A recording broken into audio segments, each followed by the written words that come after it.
Ron, so, this soundbite about rebuilding the bonds of trust. Yes, I banged my head on my computer when I saw that.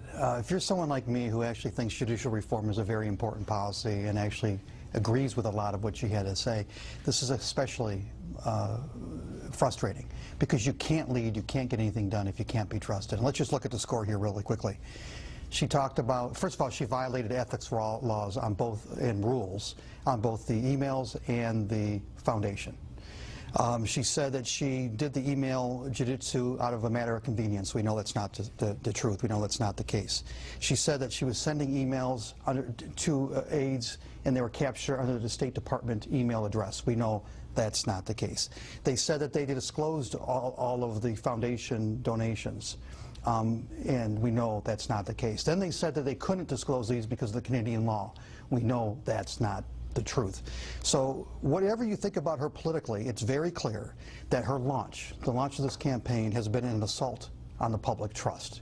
So you can't on one hand talk about how we have to mend our political nature and mend our political ways and be literally assaulting the public trust. She has to get right on these issues or she can't lead this country. I think the times have changed a lot since the 90s in a lot of ways. They're not going to be able to get away with as much as they did before. The fog of war isn't going to be as advantageous to them as it was in the past. Could she still win election if she doesn't get this behind her?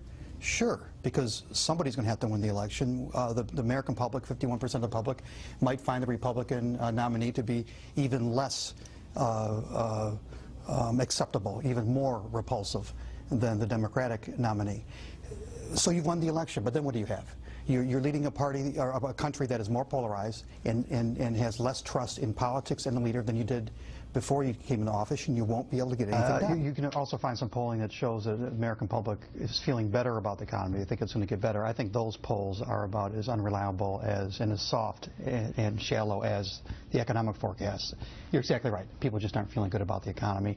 You look at the numbers, our rate of growth under Obama has been about 1.8%, which is about as half as the growth the last 70 years.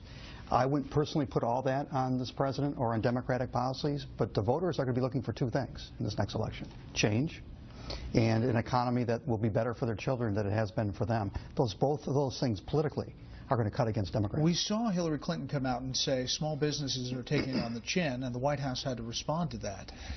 This is going to be a tough thing for the Clinton campaign to deal with, isn't it? Yes, I think actually both parties are going to have to come up with some new, fresh ideas that recognize the fact that wages haven't increased, that we have this new economy that's leaving a lot of people behind.